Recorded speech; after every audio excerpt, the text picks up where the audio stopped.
Yep. Good afternoon, everyone. Hello. Yeah.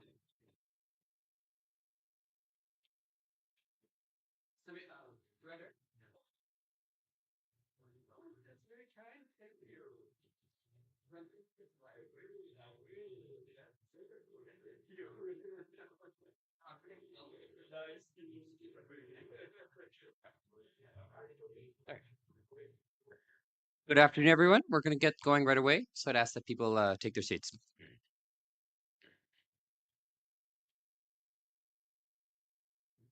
I'm Alex Hogeveen Rutter with the International Solar Alliance, and we're delighted that people are joining here today, both in person at COP28 as well as our online audience. This promises to be a fantastic session. We've got great number of esteemed panelists, and we'd like to thank our session partners, the Confederation of Indian Industry, for putting this together. With that, I would like to welcome Mr. Samir Gupta, Chairman and Managing Director of the Jackson Group, to deliver the welcome address.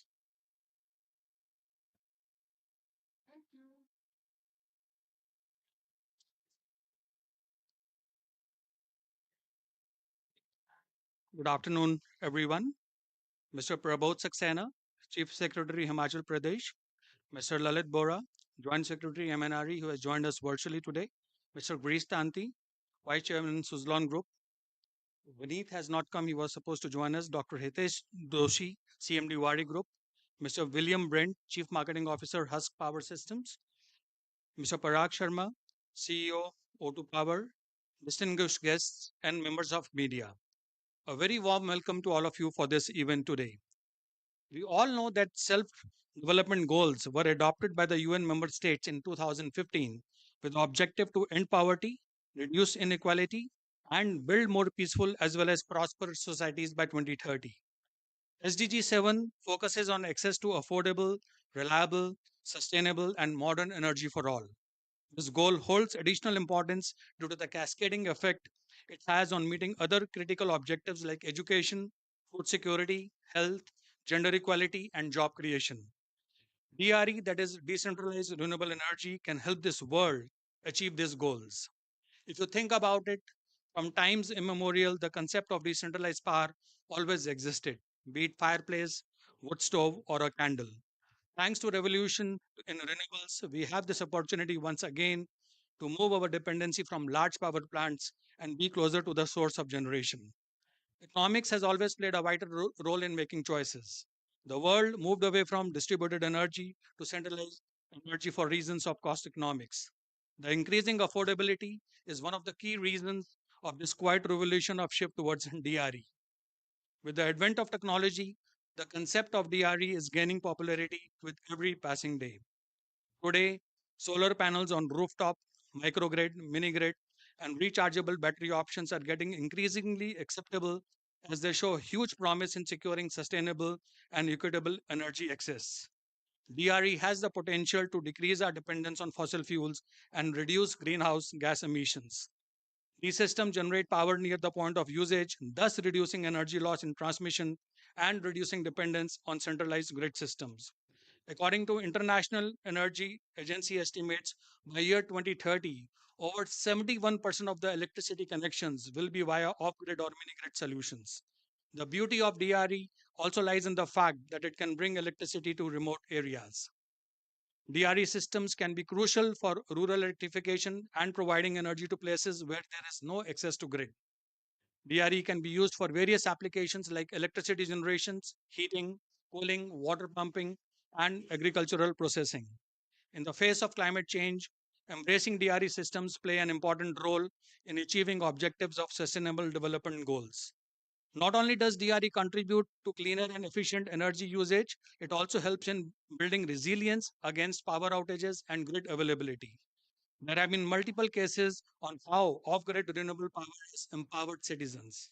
As an example, solar panels can be installed in rural areas to provide power in homes, schools, and healthcare facilities, thus improving the quality of life for those who have been left behind due to non availability of traditional grid. Once installed, renewable energy systems can produce electricity for decades with minimal maintenance, thus reducing energy expenses for individual businesses and government. At the national level, adoption of DRE systems can also enhance energy security. I'm happy to share that India is running one of the world's largest renewable capacity expansion programs and has made strides towards harnessing its solar and wind resources. In fact, India can be considered as a successful case study for implementing tried and tested solutions. At the same time, India is consistently innovating so as to use the new age technologies for improving the existing solutions. Under the dynamic leadership of our Honorable Prime Minister Shri Narendra Modi ji, India has set bold targets, especially the Panchmrit goals for combating challenges of climate change. The government, public, and private sectors are working cohesively to achieve these targets. Till date, India has installed over 11 gigawatt of grid connected solar rooftop and 2.75 gigawatt of off grid solar. These numbers, though appearing small, are more than energy generation capacity of about 100 countries across the world. Apart from this, India has an installed capacity of more than 175 gigawatt of grid connected renewable power, and it is pretty much on track to achieve 500 gigawatt of renewable generation capacity by 2030. These efforts will indeed play a major role in India's net zero journey. Yet, to ensure sustainable long term growth, we must address critical issues like enabling conducive policy environment for adopting large scale DRE, ensuring active community engagement, having accessible and affordable financing, and a mechanism to implement best practices across the world. With these few words, I will stop. I'm sure the discussions today will be enlightening and will help us accelerate adoption of DRE technologies across the world. Thank you.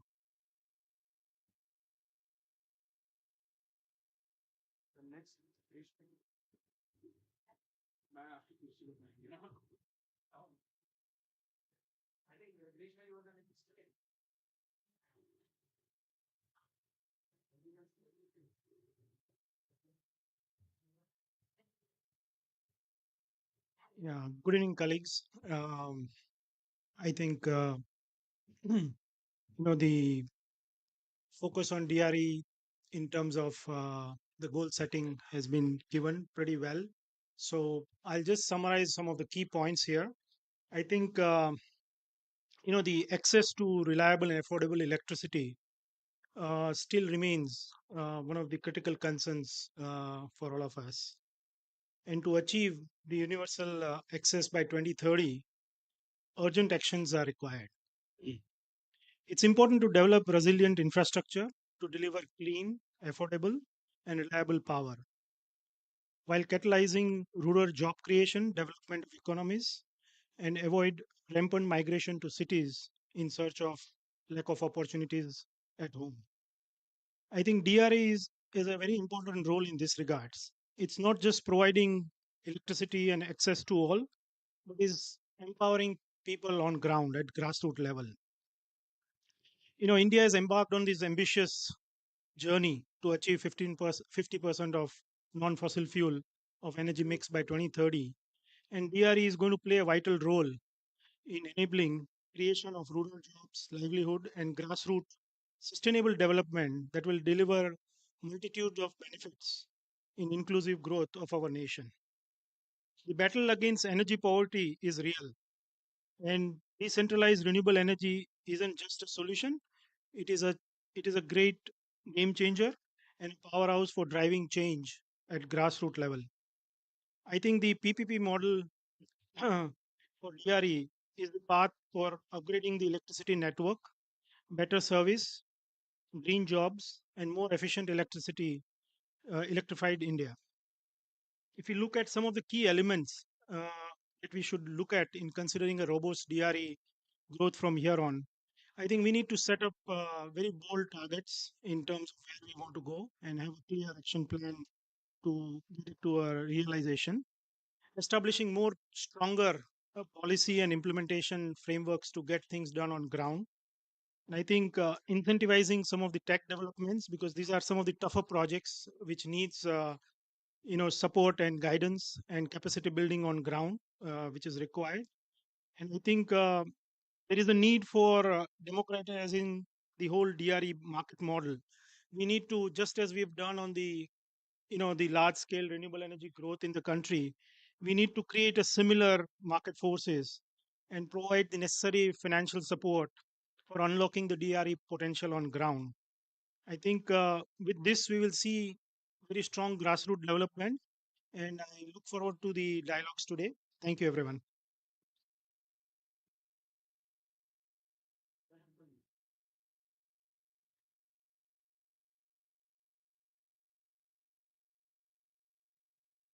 Uh, Thank you, Girish Bhai.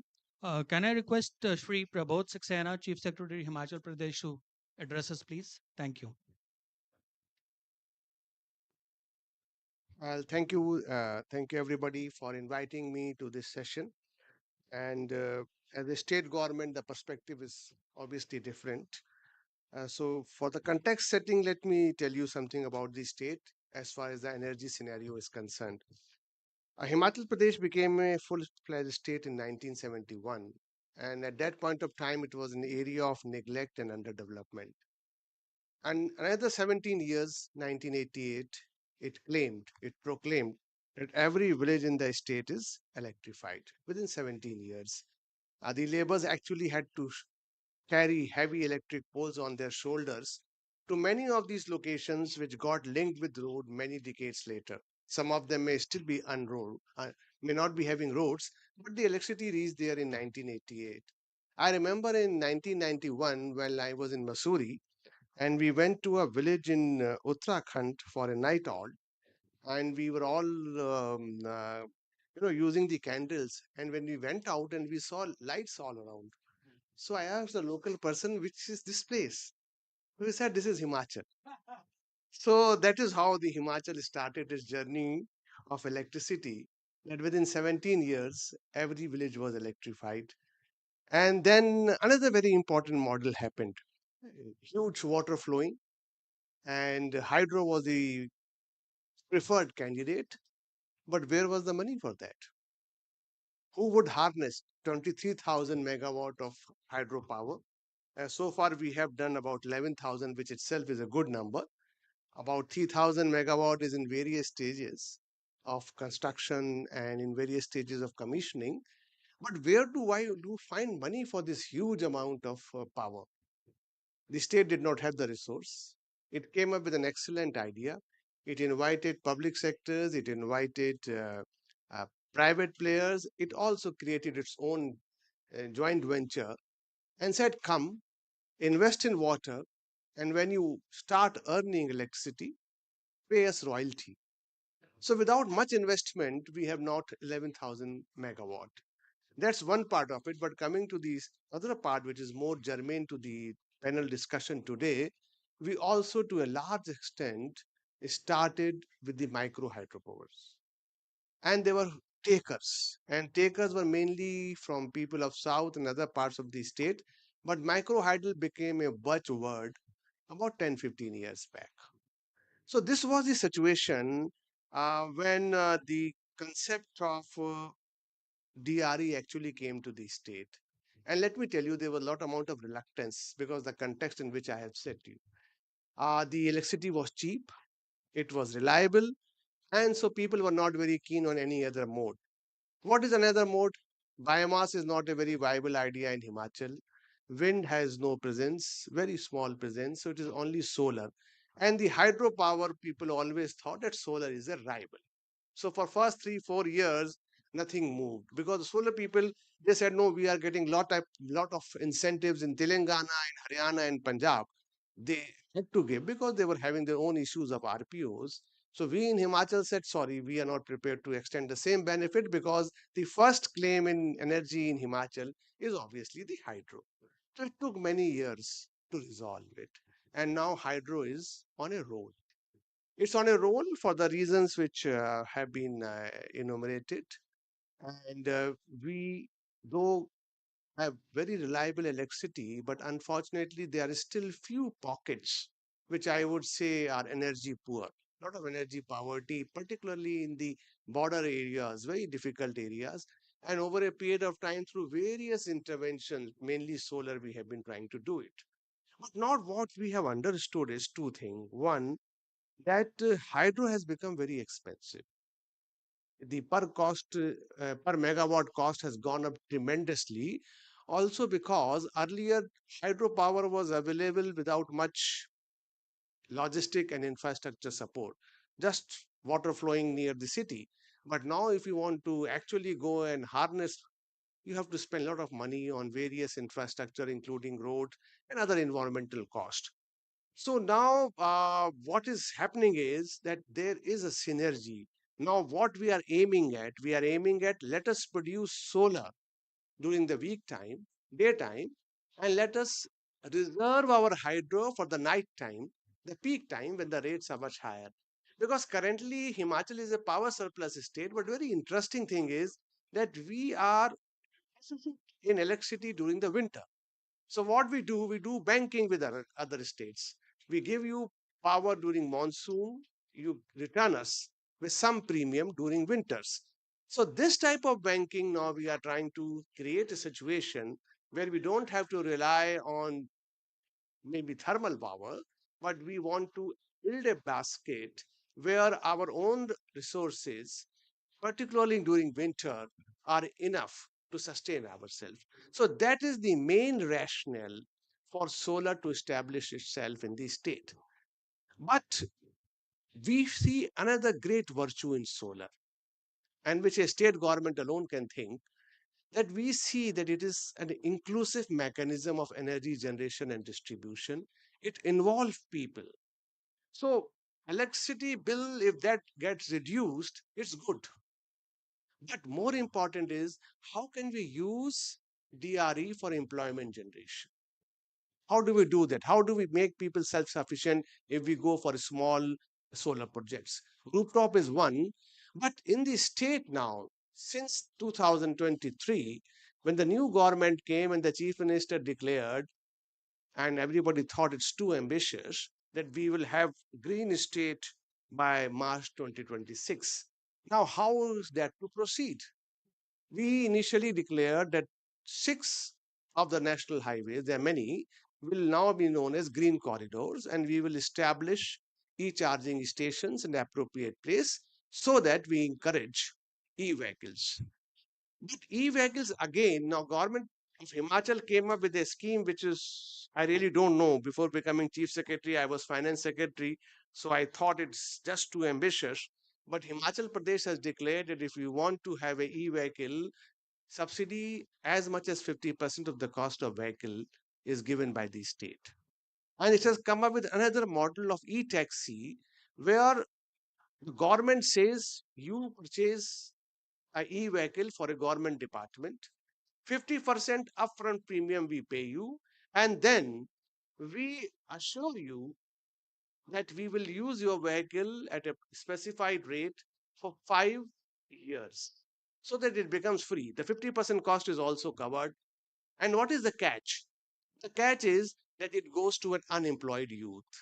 So I was telling you that we are working on a architecture where DRE is linked to generation of the employment. It's a long way. It's a very ambitious program, but I'm sure it will give its results very soon. We have two specific issues as far as DRE is concerned, and the captains of the industries are also here. One is that in state which are mountainous, land is a big constraint. And therefore, there's a huge problem of finding land where you can put up your solar panels. That's a major issue. 68% of the land in any case is forest. So it goes through another regulated mechanism. We have to go to Government of India to get a permission. But most important is, for example, if you ask me from the state what I would like to do, I would like to actually, my main guzzlers are the lift irrigation schemes where we lift water from the rivers flowing down and spend huge amount of energy charges.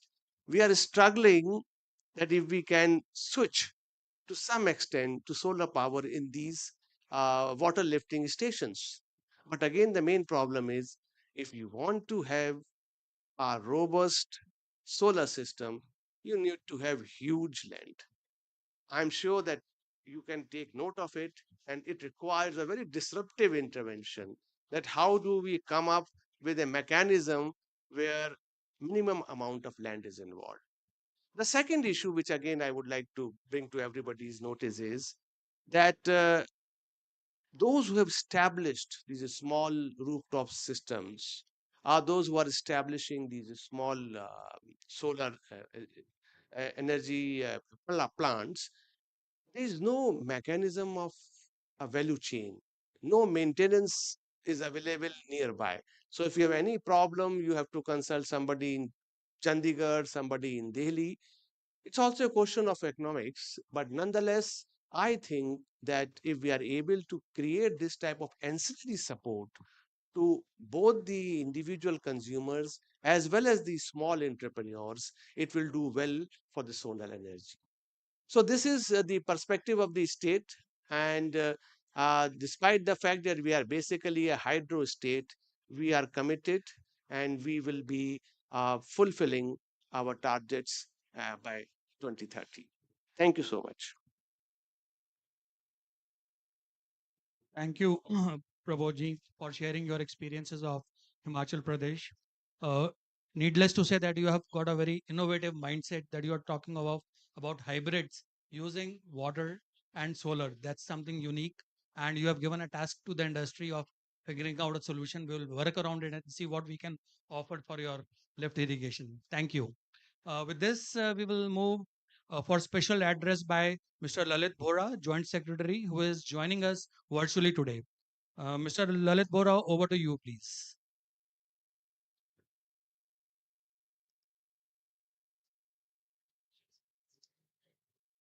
Uh, Thank you, Samirji. Am I audible? Yes, sir, you are audible. Good afternoon to all of you. First and foremost, I would like to thank ISA and CII for organizing an event on such an important topic because uh, DRE, as we all know, has an inherent advantage in the form of deferred infrastructure requirement, and it has a generation near the point of consumption. Therefore, the minimum transmission and the distribution lossage occurs. Uh, this DRE technology offers numerous benefits uh, when it comes to powering the livelihood with the clean energy, which is the goal of the SDG7. If I uh, try to numerate them, that increased energy access, as DRE provides energy access to remote and undeserved area where grid infrastructure might be absent or unreliable.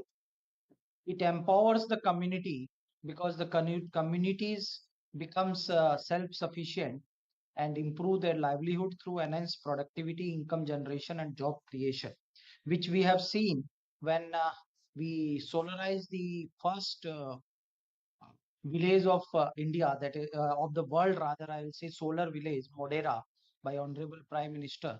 The electricity consumption in that town has almost doubled. So it does empower the communities. Then it provides the environment sustainability, uh, resilience, and the reliability is another uh, advantage of having the decentralized renewable energy. And with the reduced cost of solar, it has become cost effective in a long run.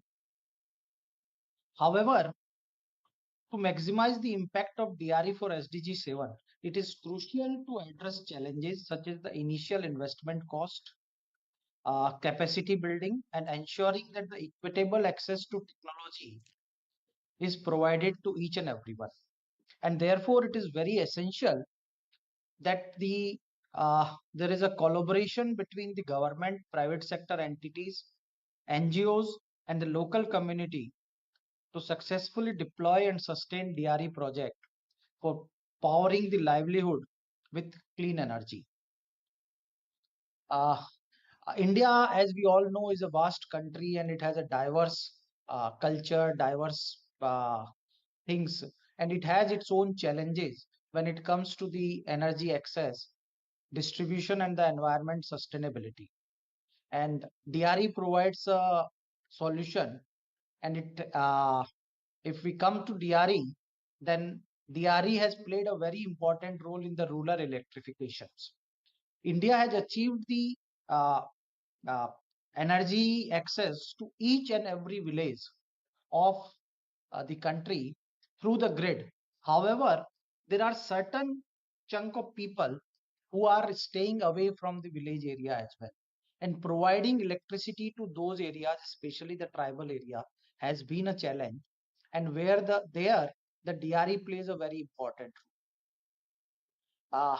Recently, the Honorable Prime Minister has come out with another scheme he has launched, where he has said that for the tribal area, and to provide the energy, PVTG scheme has been launched. When it comes to the agriculture productivity, we all know that the agriculture consumes about 17 to 18% of the electricity.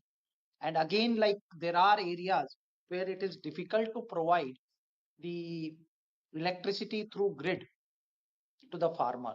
And for those farmers, the PM Kusum scheme has been launched, uh, and in which the component B, we provide the uh, solar pumps to the villagers. And so far as more than 500,000 solar pumps have been installed in the country, and it is increasing day by day. Apart from that, in order to ensure that the daytime reliable electricity is provided for the agriculture purpose, a big scale program of uh, grid separation, the feeder separation, and at the same time, feeder solarization is going on. And that is being done under the PM Kusum scheme component C, where we go for the solarization of the uh, grid. And through that, we want to ensure that the daytime reliable electricity is provided to the farmers and the agriculture sector. When it comes to urban and the semi-urban areas, again the DRE provides a big solution, and therefore the government of India is running the rooftop solar program, where the subsidies or central financial assistance in the form of 40% of the cost of capital cost is being provided to the household when they put the solar plant on their roof. Uh, Apart from that, for the MSME sectors and C&I sector also, a lot of policy initiatives in the form of net metering, group meterings has been done by the government of India to ensure that these sectors expand. The DRE has its own advantage in the form of the number of job creations in the DRE sector is much higher when it compared to the grid scale project. We have seen the example of Gujarat, where like lot of job creations has been done through the rooftop solar program. And to ensure that the manpower is available, the government of India is running again a big program of Surya Mitra, where the people are being trained to install and maintain the solar panels. Government has been providing the policy support in other sector as well, and recently in the month of October, the renewable power obligations, which is like obligatory on the states or various discoms. In this, an element of the distributed renewable has been added for the first time, where it has been made mandatory for the state to encourage the decentralized RE. Various financial assistance are being provided by the government of India in the form of inclusion of the component B and C of Kusum under the Agriculture Infrastructure Fund, where like no collaterals are required, and at the same time, the rate of interest is capped at not more than 6 to 7%. However, having said that, the challenges in the distributed RE sector is vast, and the initial capital cost, technological awareness, the implementation of the policy at the ground level, and the grid integration need to be addressed. The role of low cost storage is essential for providing the reliable power to people at grassroots level. And therefore, in case of storage, it is very essential that the technologies are being transferred amongst the nations so that the reliable power is provided to each and everyone. Several successful projects in various Indian states have demonstrated the positive impact of DRE on the local communities. As I mentioned, the Modera case, scaling up of these initiatives, coupled with the innovative financing and supportive policies, can significantly contribute to India's progress towards achieving SDG7, while simultaneously uplifting livelihood with clean and sustainable energy. Collaborative efforts is needed among all the stakeholders to have a scaling of DRE solutions across the diverse landscape of India. I look forward to the panel discussion today, which will deliberate on these challenges and will certainly be useful to all of us to take some points at home. Thank you. Thank you, Lalit Boraji. We are missing your physical presence today with us. All I can say is that I can share with everyone here that Government of India is very open to work collaboratively with all stakeholders, industry included, and I'm sure together we will be able to figure out solutions to all the problems. And back in India, we will definitely meet you physically as well. With that, I will request Dr. Mathur to share his perspective, please. Just a brief perspective on DRE before we. I actually wanted to welcome all. And many, many thanks for coming over, especially late in the evening to discuss the issue of DRE. DRE is very important. As far as we are concerned, let me give you a statistic. Solar attracted something of the order of $310 billion in 2022. This year is expected to be 380 billion. But 74% of it went to large projects. DRE of various kinds, whether it is solar rooftop, whether it is solar mini grids, whether it is solar pumps, solar cold storages, got at the most 24%. This is a bit of a challenge because for the very many people in who do not have access to electricity, we can think of connecting them by the grid extension. Grid extension today, as one of the reports we brought out as part of the G20 presidency, solar plus battery is a cheaper option than extending the grid for more than 10 kilometers. It makes great sense, therefore, that we focus on DRE. We focus on DRE for a number of areas, but particularly for those which are also income enhancing. In most areas of Africa, what you see is a lack of opportunities because of the lack of electricity. Solar electricity provided in a decentralized manner, together with the energy efficient DRE techniques. And earlier today, for example, my colleague Harish Hande was here, who was showing the kinds of DRE applications in health that can enable local communities, local health centers, for example, to keep vaccines alive. This is a major problem across the world. So whether it is in agriculture, whether it is in health, in all of these areas, we are looking at opportunities through which DRE can help improve people's lives. I look forward to the discussion today and to it being able also to help guide the agenda in the years to come. Again, Mr. Saxena and my dear friend Girish, many, many thanks. Uh, Lalit, although you are not here, but I must confess, I am absolutely very, very happy that at least you are here. Thank you very much.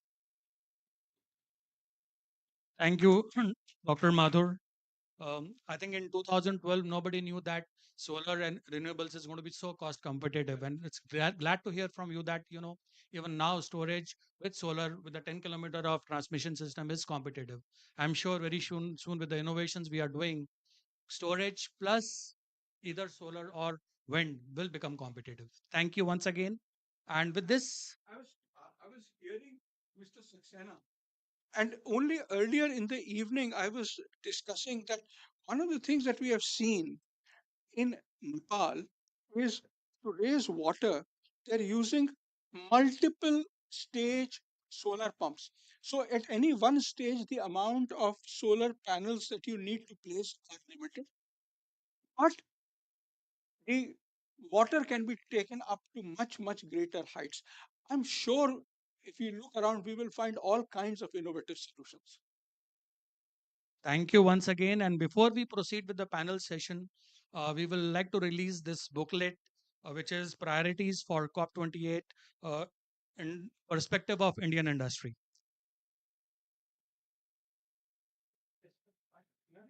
Of course, आपके बगैर तो it's going to be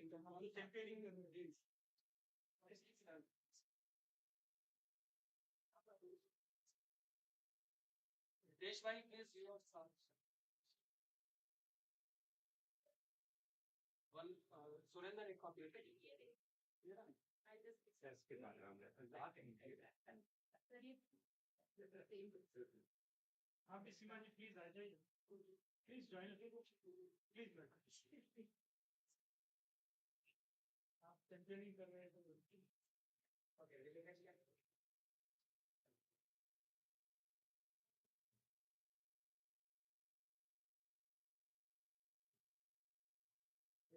thank you thank you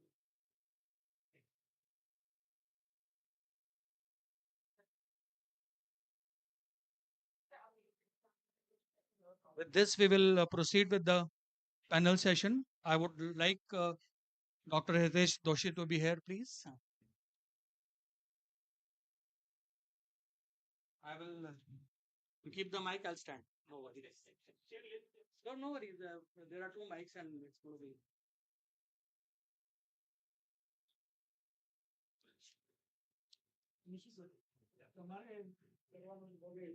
So we have very interesting panelists, as you can see.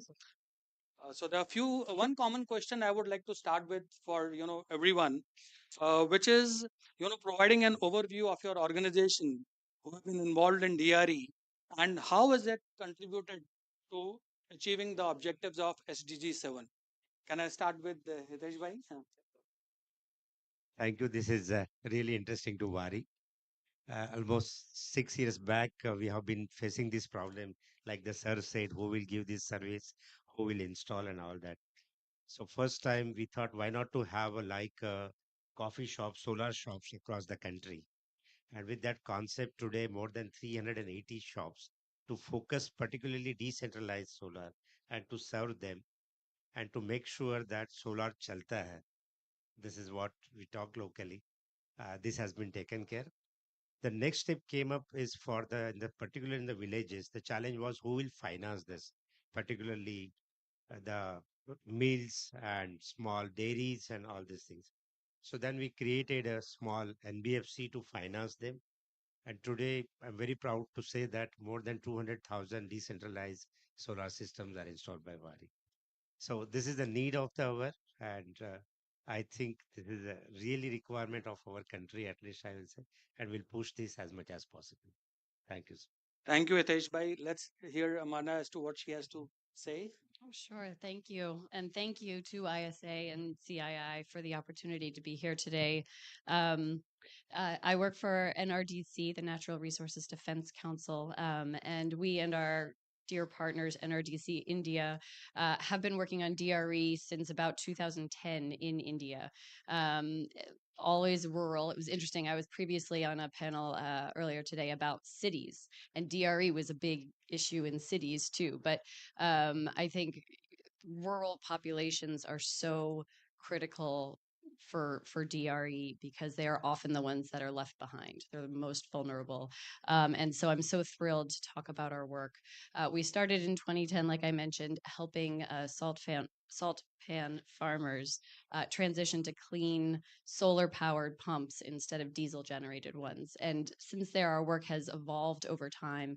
In 2019, we launched an initiative with the Self-Employed Women's Association called Haryaligram, or Green Villages. And I say we launched this with Siwa, our principal partner, but we also have a range of partners in this initiative, including Arias from MNRE, the Association of Renewable Energy Agencies of the States, as well as industrial suppliers of clean technologies, financial institutions, educators like ASCII. And what this project does really is to accelerate the uptake of clean energy and climate friendly solutions like DRE to enhance energy security, resilience, um, livelihoods, and gender equity in rural communities. So this really focuses on women, and I'm proud to be the woman on the panel today and represent women. But we know that women are generally more impacted by climate change. They're generally among the more vulnerable of the most vulnerable populations, and they're also very effective at bringing lasting change to their households and to their communities. So we have designed Haryaligram to really focus on women, and we work with them to help them identify the clean technologies that they want, that is useful to them in their lives. Like you said, sir, geographies are very different all over the country. People's needs, household needs are very different even within communities. And so it's very important to us that the women get to choose the technologies that they want and that will benefit them the most. We work then with different suppliers of products and appliances to make sure we're helping identify really high quality products. We work with, like I mentioned, educators to ensure that we can train and provide skilling for women so that they know how to install these appliances and these technologies, but also how they can operate and maintain them. And oftentimes, a lot of these women will start their own local businesses, providing maintenance to other neighbors and women nearby in the community. I would say, just to sum up, we've implemented this in 150 villages now in 4 states across India. There's 600,000 villages in India, so obviously there's a huge opportunity to scale, and we're really looking forward to that. So I will leave it there for now. Thank you. I would move on to Girish Bhai for his inputs. Yeah. Hello, everyone. I think we we have worked on this in a little different concept. We with our wind projects. Fortunately, most of the windy sites normally are away from dense population, and they are typically in remote areas. So we have been lucky to get chance to actually work at grassroots directly from over the past 3 decades. And I think about 15 years back, we formalized our approach under Suzlon Foundation. Uh, we have adopted the Global Millennium Development Goal, and under that, uh, we have devised our own methodology by which we are working with close to 500 plus villages across the country.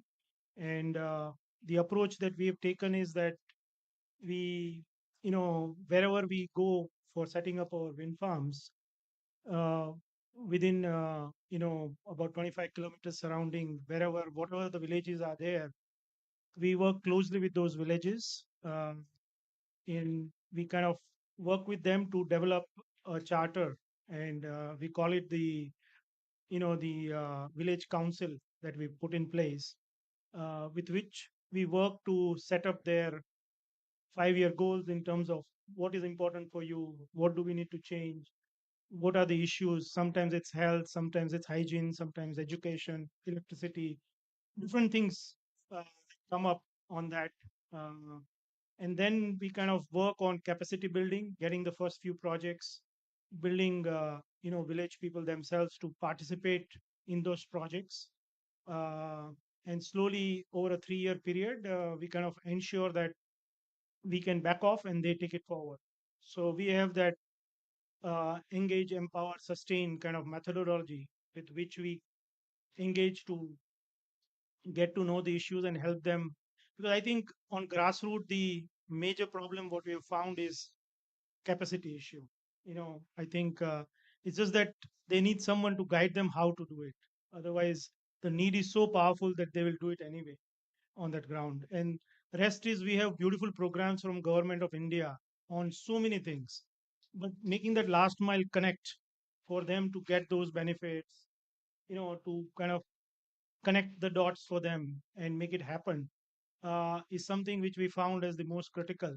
So we use our you know funding from Suzlon Foundation as the seed capital to germinate those, putting it together. And I think over the years now, and even microfinancing activities with women setting up their own 50-50 women helping each other because different issues come up at different villages. So I think we have taken a larger perspective on a poverty elevation and more on giving that equity of growth at grassroots. So it's a little broad-based program that we have. And today, I think close to about 5 lakh families is something that we have been able to impact in some positive way to either help them in their well-being or livelihood or different elements. So that's how we work. And of course, we can't use directly wind to help them because of the sheer size and scale. We kind of connect with the solar element because that's the easier one to get the access to electricity.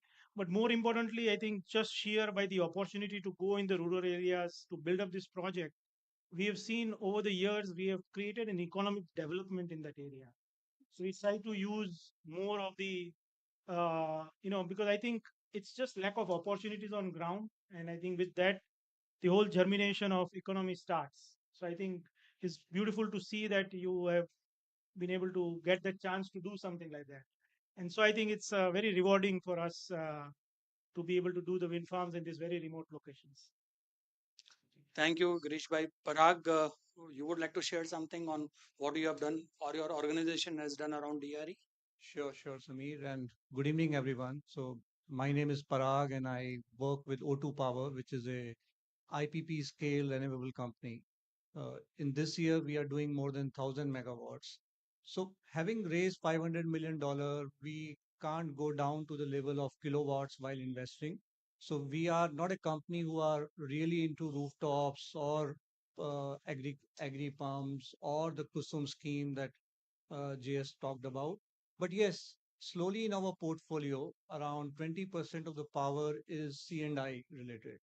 And when we say C&I, we supply power directly to private customers. So they are 50, 25 megawatt scale power plants connected to the local grid. So in some sense, they are distributed solar power plants.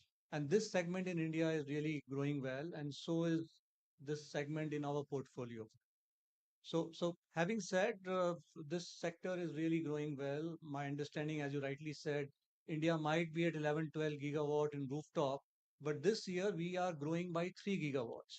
So look at the scale at which this sector is growing, and I see a good potential in this sector. Finally, William, would love to hear from you as to what your organization is doing.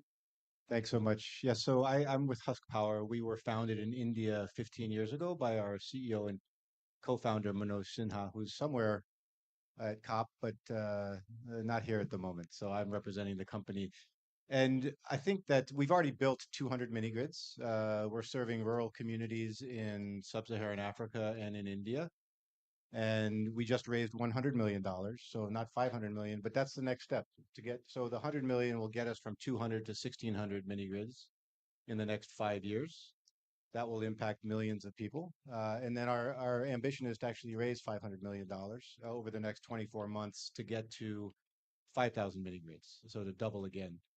And we think that's feasible. We will expand in sub-Saharan Africa to do that, but also in India. I think the important thing, there's been a lot of discussion around India, and I don't want to add to that because they're much smarter people here on that topic. But as far as Africa is concerned, one of the key learnings from India that we took there was around the fact that providing electricity is it's not enough. It's merely the starting point, not just to maintain our business for being sustainable over the long term, but also to provide better benefit to the people that we're serving. If you give someone electricity, you build it and they won't come. I mean, that's what we learned, right? They're not going to come just if they have access to electricity. What they need are productive interventions on the part of some party to actually help them to use that power. So we, as a result, evolved our business model, and I think this is important to include appliance sales and credit financing, energy services like two-wheel e-mobility, leasing and battery swapping, agro-processing hubs. These are all things that we've integrated into our business model in order to create the demand and the benefit to the communities that's really required. And it's at the end of the day, by necessity, we've become more a rural development company than we are an energy company. And I think that's a huge undertaking that's probably underappreciated. The last thing I would say is in Africa, we're also starting to do interconnected mini grids. India hasn't done this yet. We're doing this in Nigeria, where we're partnering with the discoms in areas where they are finding it difficult to serve, mostly rural, some peri-urban. It's unprofitable for them, and they're working with us to take on servicing those areas as a way to reduce their financial burden, improve customer service, et cetera. So I think that's a really interesting public-private partnership model, and we're hoping to apply that in India as well, so that we can work with discoms there to do the same. They face the same issues. And as we, increase the amount of renewables into the grid in India, mini grids are a great way to do that, as well as to meet the increased demand. I mean, India's electricity demand is going to increase 3x by the end of this decade. Whatever we can do to reduce losses for the discoms while also adding more renewables to supply that energy, I think we should. So thank you. William, in continuation, I'd like to ask you a question. You have been speaking about two countries, India and Africa, and you have done about 200 microgrids in India, I guess, right? India and Nigeria. India and Nigeria. So what are the typical challenges what you have faced while implementing these? And what was the difference in the challenges you saw in India versus Africa? So I think, so India's, I would say, an easier market. It's more developed. Access to finance is easier. The tenor and the interest rates for that finance might not be as affordable as we'd like them to be, but the regulatory environment is there in India. It's stable, and it's been relatively easy for us to become profitable in India, even without subsidy. So we're not subsidized in India at all. In Africa, I think it's almost a certainty in many instances, not all, that you're going to require some level of capex subsidy to be viable. So getting that into the market, I mean, there's currency risk, there's policy risk, regulatory risk. I mean, there's a lot of risks in sub-Saharan Africa that probably don't exist to that degree in India. And as a result, it's taken us 3 years. Granted, it was during COVID to get up and running in Nigeria, but there's a longer path to getting to operational, to being operational in sub-Saharan Africa. And then that demand side piece, I think, is much more important in Africa as well. So how do you integrate that and also build that into your model? Logistics, importation, all of those things are challenges. But I would say policy, finance, access to finance, both local currency and foreign currency. Thank you, William. I have one question for Amanda. You spoke about communities, right? And are there any specific examples of projects that have resulted in increased community empowerment and maybe increased livelihoods as well?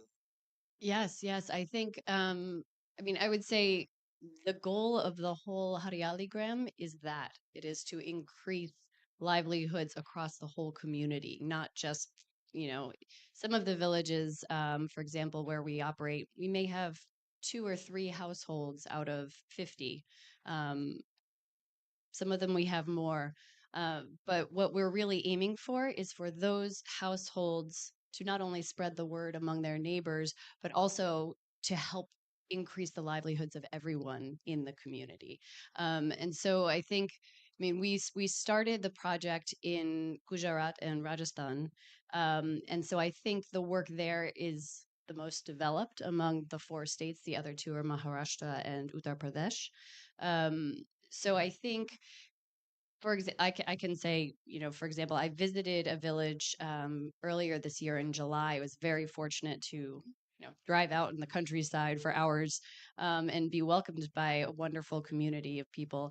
And we visited several homes that already had some interventions, and there were women there who had 5 interventions. And because of that, they had been able to, increase their own income, but also because of clean cook stoves, there was much less pollution in the house. So they were able, it improves their family's health. Because of solar powered lanterns, their children were able to study and read at, off hours. So there's this sort of whole host of benefits that I think people can experience with these kinds of technologies that aren't necessarily captured in dollar signs or rupee signs. And then I think the other piece I would say is, Mr. Brent, you mentioned electric two-wheelers. I think that's an absolutely important need in so many places in India for sure, and that's something that we're piloting now in 2 or 3 villages. Is two electric 2 or 3 wheelers to help people bring their goods to market in a much faster and safer way than they have been able to before. And so I think, there's again just sort of another example of something that will help increase their income and their livelihoods, but also their safety and general well-being. Thank you so much, Amanda. In interest of time, I'm not asking more questions, but if from audience, any comment, any question to the panelist from anyone? Yes, please. You want to take the mic if you want to come?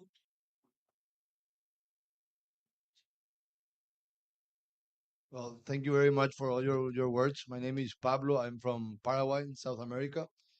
I've been installing all this off-grid system for the last 12 years now in Paraguay.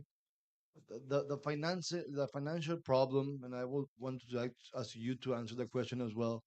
How to raise equity when you work with the government and perhaps a government as big as the government as India, it's perhaps a little bit better because you know where the funds are from. You secure the good quality product and training and it's easier. But in terms of making this a massive outcome of so many different small companies, and as you mentioned here, installation people, what would you recommend in terms of as a political government or organization movement to raise equity for all these small companies, and what would you recommend all these small companies to do in regards of raising this kind of equity? Maybe not 100 million, but start with 1 million first, and then start doing this, but making it in a practice that it's easy for other small companies to also replicate this same kind of scenario. William, would you like to take this question? Yeah, thank you for the question. So I can only speak for the mini grid industry. We don't do solar home systems, which I'm guessing is what you do. But what we found is that there is a huge valley of death for companies between early stage to growth stage in terms of equity. Even for us, it took us almost more than 18 months to raise the capital that we just raised, which was a mix of equity and debt.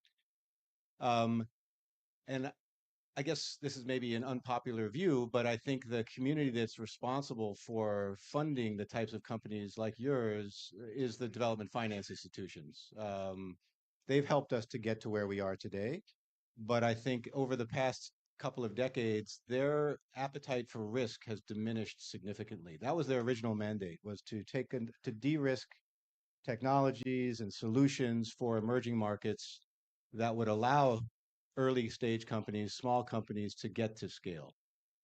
That doesn't exist today. We've looked at our ecosystem, and it's very rare to find a company like ours who's gotten through that valley of death to a place where we can enter growth stage. And I think that's largely because the risk appetite that should be there isn't there.